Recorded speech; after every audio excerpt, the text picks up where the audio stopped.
Welcome, I'm glad you're here. I wanted to ask this question to myself, and I thought you might be interested in it too, and that is, what stops people? And then I thought to myself, what stops myself? Because that which is most personal is most general. If it impacts you, it probably impacts other people. And so I started thinking, like, what is it that stops us? And then I went to, if you remember Coach Shula, Don Shula of the Miami Dolphins, he had a quote that said, "The start is what stops most people." And then I started thinking about it. The things that I never started, the things that you never start, they never get finished. So you have to start it to get it finished. And it doesn't matter how much you plan it, ponder on it, think about it, reconsider it. If you don't start it, it's not going to get done. You're not going to have the results that you want. What is one key characteristic that most high achievers, top executives, and successful people have in common? It is the ability to start and execute something, to finish it, to get it done. Now, when you get to the finish line, that makes a big difference. But if you never get to the finish line, no matter how amazing and incredible the idea was, the product, the service, whatever it might be, it's not going to have the impact. So potential is great, but if you don't tap in and realize that potential, it's going to be disappointing. The next thing that stops us is fear. And this fear is being judged. We worry about being judged, not meeting the standards or expectations. And a lot of times these standards and expectations are nebulous. They're just something we kind of manufactured and created in our mind that we're not good enough. But what does good enough even mean? What does that look like? Do we have some ideal standard in our head that we can't even meet, that no one can meet? So we feel that we're flawed, and this fear is just feeding all this. And we're wondering, what will people think? How will they react if I do this or don't do that? But what's more important is thinking about, what will you think about yourself? Because that's what matters. Now, we can live from a place of fear, or we can live from a place of love. And fear is the feeling of, we're not enough, we're not making progress, we're never going to make it, and it's based on lack and scarcity. On the other hand, love is, you don't have to be flawless. You can just be yourself. Love wants you to jump in and do your best. Follow your passion and your heart. Just be yourself and do your best. And then fear will just melt away. Next, done beats perfect when perfect never gets finished. Think about that for a second. Done is better than perfect when done is completed and perfect isn't. So is there ever a perfect time to do something? Probably not. Is there ever a perfect time to create a project? No.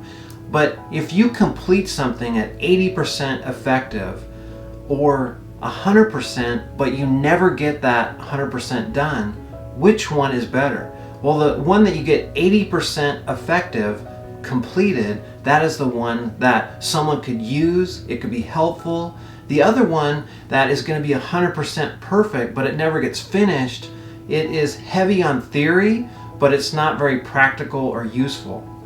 So think about something, an area that is a strength of yours, and now if you did 80% effective on something, so you could do it at 100, but let's say you did it at 80% effective, but it could be incredibly helpful to someone else who struggles in this area if they're really low in that area and it's not easy for them.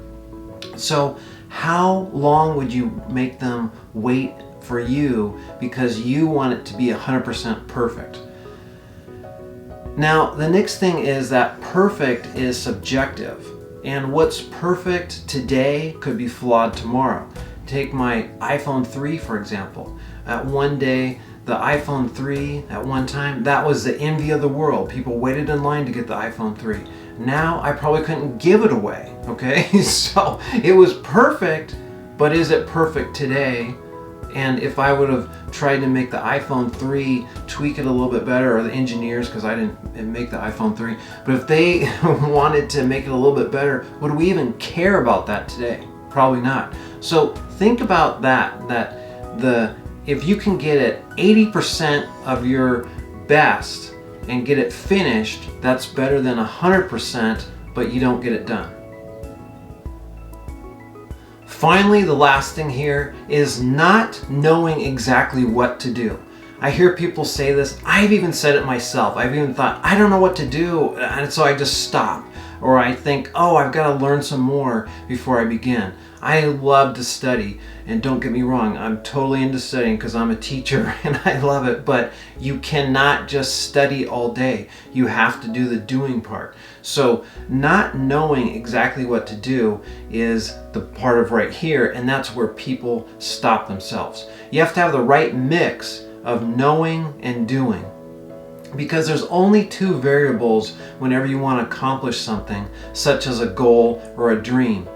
You have to know what to do, so that's the learning, the education, the understanding of what to do, and then the other thing is you need to take massive action and actually do it. So those are the two variables, and you can get stuck on either one. Okay, it's easy to get stuck on either one of these, the knowing or the doing, but you cannot learn to drive a car just by studying. You have to actually get in the car, drive, get the feel of it. How does it handle? How does it feel? How do you do everything? And then later on, you're good with it. The same thing is with basketball. You could read books on basketball, you could study basketball, but until you actually play the game and get in there, you're going to have a totally different understanding and a different level of comprehension and knowledge on it. So this is on anything. If you want to ride a horse or learn to play guitar, you have to actually do it. So in this part right here, remember you need a 50-50 mix of knowing and doing. Otherwise you're going to get stuck, or in a worst case scenario, you'll stop because you're not doing. Hopefully you got some good ideas out of this video. If you would, hit the like button and share this with someone else. And just to recap the 4 parts that I went over in this video on how to break past being stopped. Number 1, get started so you can finish. Remember that quote by Don Shula? The start is what stops most people. Number 2, replace fear with love. Instead of worrying, focus on the good you intend to do. Number 3, don't get caught in the trap of trying to be perfect. Remember, 80% of your best that you get done is better than 100% perfect that doesn't get finished. And number 4, the balance between knowing and doing. Both are equally important. Now that you know how to avoid being stopped so you can go out and accomplish your dreams and goals, thank you for watching this video. I look forward to seeing you in another one soon.